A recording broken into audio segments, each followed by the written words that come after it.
Hello అండి, నమస్తే. Welcome to Rani food court. ఈరోజు మన ఛానల్లో హెల్దీ ఇంకా టేస్టీ అయిన వెజిటేబుల్ రాగి ఉత్తప్పం రెసిపీ షేర్ చేయబోతున్నానండి. ఈ రెసిపీ బ్రేక్ఫాస్ట్లోకి, డిన్నర్లోకి, లంచ్లోకి దేనిలోకైనా సూపర్గా ఉంటుందండి. అలాగే చాలా చాలా హెల్దీ. మనం ఇంకా లేట్ చేయకుండా ఎలా చేయాలో చూసేద్దాం రండి. ముందుగా బ్యాటర్ కోసం 3 కప్పుల వరకు రాగులు, 1 కప్పు వరకు మినపప్పు, అలాగే 1 కప్పు వరకు బియ్యం, ఇంకా 1 టీ స్పూన్ వరకు మెంతుల్ని 3 నుంచి 4 సార్లు బాగా వాష్ చేసుకొని సరిపడా వాటర్ వేసుకొని ఒక 4 గంటల పాటు నానబెట్టుకోండి. 4 గంటల పాటు నానబెట్టుకున్న తర్వాత వాటర్ ఏమీ లేకుండా ఒక మిక్సింగ్ జార్లోకి ట్రాన్స్ఫర్ చేసుకోండి. ఇలా రాగుల్ని ఇంకా పప్పు బియ్యాన్ని ట్రాన్స్ఫర్ చేసుకున్న తర్వాత ఒక పావు కప్పు వరకు అటుకులని ఒక 10 నిమిషాల పాటు నానబెట్టి యాడ్ చేసుకోండి. మీరు అటుకులకు బదులుగా పావు కప్పు వరకు ఉడికించిన అన్నాన్ని కూడా తీసుకోవచ్చు. ఇప్పుడు దీంట్లో సరిపడా వాటర్ వేసుకొని మిక్సింగ్ జార్కి మూత పెట్టి ఫైన్గా గ్రైండ్ చేసుకొని ఒక పెద్ద గిన్నెలోకి ట్రాన్స్ఫర్ చేసుకోండి.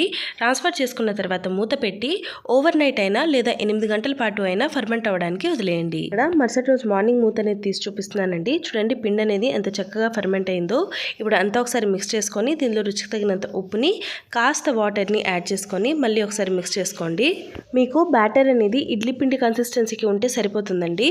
ఉత్తప్పం వేసుకోవడానికి నేను పెనం అనేది ఆల్రెడీ వేడి చేసి పెట్టుకున్నాను. పెనం బాగా వేడైన తర్వాత మంటని మీడియం ఫ్లేమ్కి అడ్జస్ట్ చేసుకొని మనం ప్రిపేర్ చేసి పెట్టుకున్న బ్యాటర్ని గరిటెడు వేసి ఇలా లైట్గా స్ప్రెడ్ చేసుకోండి. మరి ఓవర్గా స్ప్రెడ్ చేయాల్సిన అవసరం లేదండి. ఇలా లైట్గా స్ప్రెడ్ చేసుకున్న తర్వాత మీకు నచ్చిన వెజిటేబుల్స్ని సన్నగా చాప్ చేసుకొని యాడ్ చేసుకోండి. నేను ఇక్కడ కట్ చేసుకున్న ఉల్లిపాయలు, గ్రేట్ చేసుకున్న క్యారెట్, క్యాప్సికమ్, కొత్తిమీర, ఇంకా పచ్చిమిరపకాయలని యాడ్ చేసుకుంటున్నానండి.